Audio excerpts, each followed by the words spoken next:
Today on Mecha Gaikotsu vs. the Backlog, I'm taking a look at the high-grade Universal Century Guncannon Revive. I have to say I'm super excited about this kit. There's just something about the Guncannon that is over the top, ridiculous, and awesome at the same time. I have been horribly negligent when it comes to the other Universal Century 0079 main mobile suits like this and the gun tank. I really need to get around to taking a look at them, and this Revive is a great place to start. I have to mention this is not built yet, also all the information around the sides of the box. This is all in Japanese, no translation for this kit, so it's pre-doing the translations, and this is from 2015.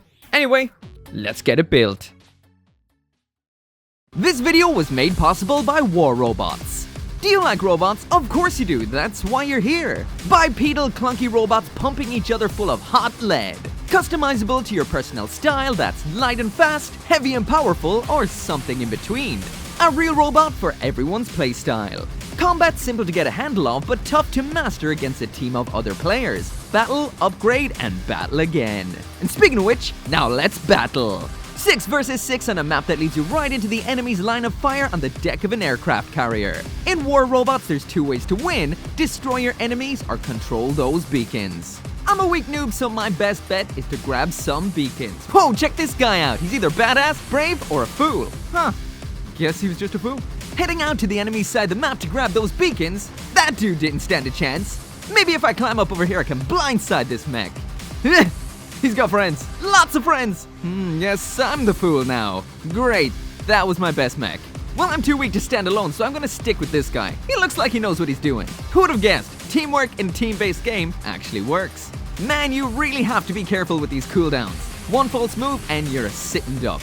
At least I can try and draw his fire. Add some support fire. Second kill. A bit of a kill steal right there. Still, feel unstoppable regardless. Got them so scared they're killing themselves now. What a beautiful forced push. We have them on the ropes. Ha! Stand up to that victory. Install the game for free using the link in the description or scan the QR code on the screen to get started with an awesome bonus. A starter pack which includes a robot with a weapon and unique skin, 100 gold, and 50,000 silver. Once again, thanks to War Robots for sponsoring the video. So as for a bit of a commentary on the build, this is about as simple as a build can get. This took just over an hour, and that is with a little bit extra. But I will mention at the same time, it is simple, but there's a lot of payoff. This is a very, very nice high grade. So as for what separates this from being a standard build, well, first off, the normal parts is I built it with the God Hand, filed off the knobs with this here file. I use this here makeup brush for getting rid of the dust. I panel lined it in black using this here panel liner. That is the pour style one. Any of the yellow parts I panel lined in the brown pour style one, and then cleaned it all off with this right here, which is just a pen for removing that kind of panel liner. Lastly then, and something I've meant to try for a while, is I use that cool chrome Gundam marker. As for how I did this is, well, it's the way I tend to do this sort of thing. I took that marker and I shoved it in there as hard as I could and rattled it around till it was all chrome. I didn't care about it getting messy, honestly, because this kind of marker, the Gundam markers, well, they're really easy to clean up. All you have to do is grab yourself some kind of blade or hobby knife, and then you can just kind of remove all of the excess by kind of just slightly paring the surface off. It's very, very simple, and it's a nice, clean way of getting this all done. And in the end, this looked quite good. I'm going to be keeping this up. But yeah, simple build, I did a little bit extra, and the payoff is quite a lot. This is a nice kit. Now let's take a look at it.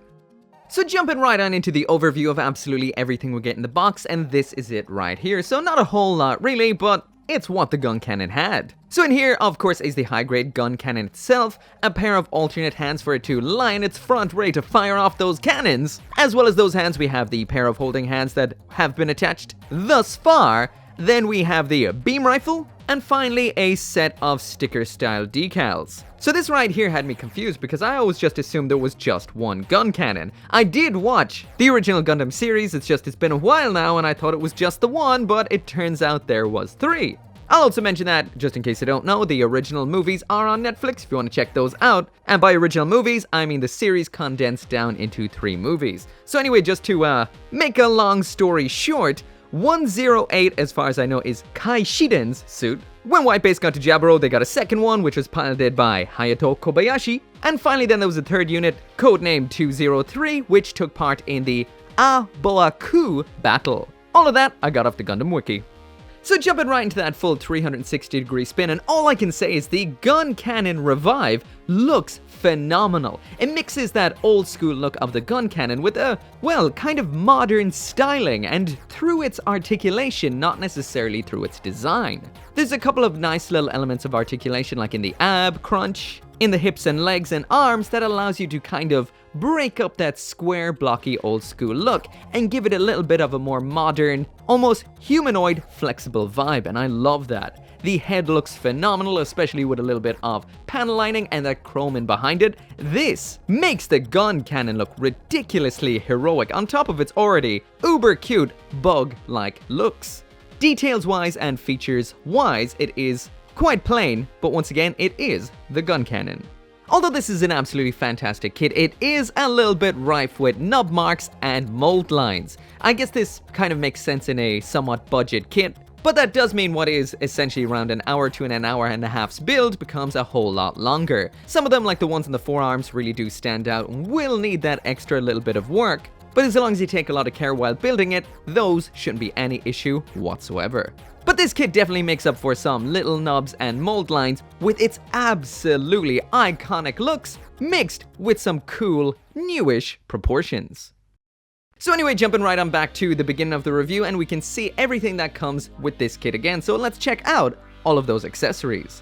So first up, I might as well try out these little decals here. Usually I'm not the biggest fan of sticker style decals, but we'll see how they turn out. I have to say, I honestly hate when a kit comes with like 3 sets of decals, because it instantly makes me want 3 of them, just so I can use all of the decals. That is so silly, but it is so true. I'm gonna go with the 108, because as far as I know, it's the classic Kaishiden suit. So anyway, there it is attached on, and it does look okay, but as usual, we do have a big old border that you can see in some light, especially from this angle right here. Of course, you could cut this out with a hobby knife and make it absolutely perfect.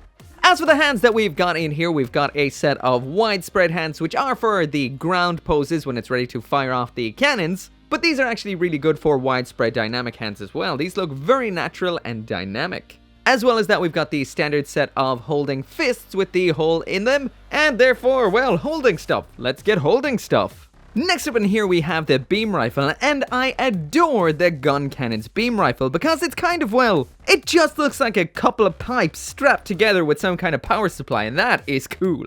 Popping it into the hand is the usual way, you just split that hand in half. I will mention this really holds together when you do get the rifle in there. This is a perfect snug fit. This is the kind of fit that I love when it comes to gunpla. That is not going to move. Then just pop the back onto the hand. It's a ball joint attachment as usual, and there it is attached. It's mainly made out of a bunch of grey parts, but we do have a yellow section for the sight, and there is what it looks like. And now that I mentioned the yellow section that is in this sight there is no stickers whatsoever in this kit. Not for the face, not for the eyes. Besides the decals for the numbering that are optional, there are no stickers in here, and yes, that beam rifle looks awesome.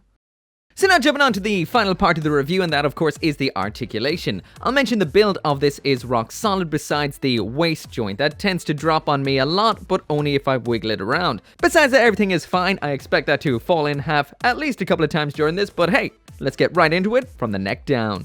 So as for the neck joint on here, it is incredible. We've got one hell of a giggity goo, and this is mainly so it can look upwards like this for when it's lying on its stomach blasting off those cannons. So besides the hinge that is in the bottom of this joint, we also have a ball joint up top, which will give you pretty much anything you would want out of a neck. The cannons on the shoulder are pretty simple, but they've got a wide range of movement, so all the way up to all the way forward like this, and pretty much everything in between. Polycaps in the torso for the shoulders can move forward and back, like so. So once we pop the arm back on with that ball joint included, this is it all the way to the front and all the way to the back. We also have a full shoulder roll in here, full 360 spin all the way around. This is the arm all the way up, so it is a little bit blocked, but all you have to do is twist this around if you want to get it up to the top, but it's still a little bit disappointing.